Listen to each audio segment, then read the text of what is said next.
If you've ever felt your heart sink because a deadline is coming and you know you need more time, stay right here. In the next 10 minutes, you'll learn the exact words to use that don't make you sound like you're failing, but like you're succeeding carefully. Hey everyone, welcome to Speak Like a Native. I'm Maya. And I'm Leo. Let's get into it. So, Leo, we're talking about a super common workplace moment. You have a deadline, Friday, 5 p.m., and by Wednesday, you realize it's just not happening. That Friday deadline is looking impossible. What's the first thing that pops into your head to say to your manager? Oh, I know this one. My brain just goes straight to panic mode. I think I need to tell them I can't finish. Or maybe, can I have more time? It sounds so desperate though. Exactly. And that phrase, can I have more time? Or I need more time, it's the number one thing learners say. And it's the number one phrase that makes managers nervous. Really? Why? It seems direct. It is direct, but it's incomplete. It only states a problem, I am behind. It doesn't offer a solution or show any ownership. To a manager's ear, especially in American work culture, it can sound like you're just informing them of a failure, not collaborating on a fix. It puts all the emotional labor on them. They have to ask, how much more time? Why? What's your plan? Okay, wow. So it's like handing them a hot potato? That's a great way to put it. You're handing them a problem without a plan. Today, we're going to swap that hot potato for a cool, clear roadmap. And it all centers on two key expressions used together. The first one softens the ask, and the second one reframes your reason from an excuse into a strength. I'm ready. What's the magic formula? It's not magic, it's linguistics. Part one is, would it be possible to? This is your golden opener for any sensitive request. Not can I, which is a bit blunt, and not is it okay if, which sounds like you're asking for permission for something naughty. Would it be possible to is professional, polite, and it acknowledges that the other person has a say. It's collaborative. Would it be possible to? Got it. So instead of can I have more time, I'd say, would it be possible to have more time? Is that better? It's a step better, yes. Smoother, but we're only halfway there. That still just states the need. Now we add part two, which is the real game changer. This is where you state your reason positively. And our key phrase for that is, I want to make sure I do this right. I want to make sure I do this right. That sounds, responsible. It sounds incredibly responsible. Let's put them together. Instead of the panic statement, can I have more time? You say, would it be possible to extend the deadline? I want to make sure I do this right. Do you hear the difference in tone, Leo? Totally. The first one is like, help, I'm drowning. The second one is like, I'm steering the ship carefully to avoid rocks. It's proactive. Beautiful analogy. You're not a victim of time, you're a careful captain. Now, let's drop into a real scenario. Imagine you're Leo, and you're sending a Slack message to your project manager, Sam. The report is due Friday. It's Wednesday afternoon.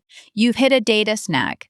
Old Leo might have typed, hey Sam, I don't think I can finish the report by Friday. Can I have more time? Cue manager anxiety. Yeah, that was me last quarter, honestly. We've all been there. Now, new Leo, using our formula, how would you write it? Okay, let me try. Hi, Sam. Would it be possible to extend the deadline for the report to next Tuesday? I want to make sure I do this right. I'm cross-checking some data and I want the analysis to be solid. Yes, perfect. Do you see what you did there? You didn't just ask. You offered a new timeline to next Tuesday. That's a solution, and you gave a positive reason rooted in quality. I want the analysis to be solid. You're not saying I'm slow, you're saying I'm thorough. This is the reframing we're talking about. That feels so much more powerful. And it's true. I do want to make sure it's right. Exactly. Always use a true reason. Now, here's a common mistake I hear from learners, especially from languages where being very direct is the norm, like German or Dutch speakers, or from languages where you might use more elaborate apologies, like Japanese or Korean speakers. They might say, I am so sorry to bother you, but I am terrible and I cannot finish the work.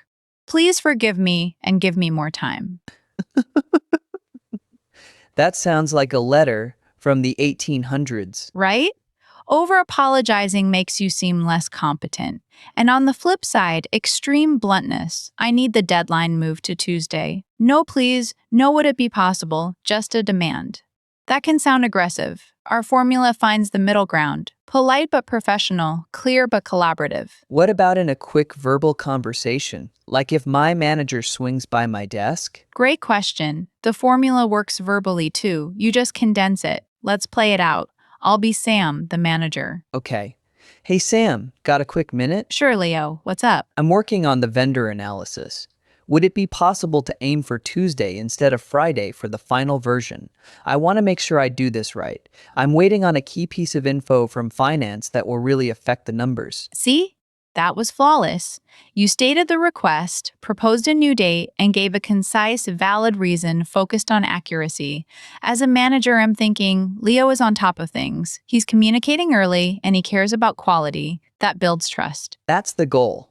Building trust, not sounding like I'm in trouble. Now, let's talk about the cultural why for a second. This isn't just about words, it's about mindset. In a lot of American and Canadian workplaces, there's a strong value on solution-oriented communication. You're expected to bring a problem and a suggested fix. The phrase, I want to make sure I do this right, taps into another huge value, quality and ownership. It shows you take pride in your work. It's the opposite of, I just want to get it done. So it's like speaking their value language. Precisely. You're aligning your request with their priorities. Now, here comes the part where I see even advanced learners stumble. They learn, would it be possible to, and they overuse it or use it awkwardly. For example, let's say the reason for the delay isn't about quality control. Whereas it's that you got sick. You can't say, I want to make sure I do this right if you've been in bed for 2 days. So you need to adapt part 2. Oh, right. What do you say then? You still use would it be possible to for part 1. For part 2, you state the fact simply and positively if you can. For illness, would it be possible to extend the deadline? I came down with the flu this week, but I'm back on track now and want to deliver my best work. You state the fact, then pivot back to a positive intention. So the structure is polite ask reason, stated factually or positively, positive forward look, a optional but great. Nailed it. That's the full framework. Okay. Practice time. I'm going to give you a scenario and you give me the request using our core idea. Scenario. You're designing a slide deck for a big client meeting. Your colleague who was supposed to give you the images hasn't sent them. You need 2 more days. Go. Hi. Would it be possible to push the client deck deadline to Thursday? I want to make sure I do this right. I'm just waiting on the final high-res images to make the visuals really pop, and then it'll be ready to go. Excellent. You even added a little marketing flair. Make the visuals really pop. That's fantastic. You're not just waiting, you're waiting for a specific thing that improves quality. One more. This one's trickier. The reason is you prioritized the wrong task. You messed up. Ah, the worst? Okay. Would it be possible to get an extension on the budget report? I want to make sure I do this right.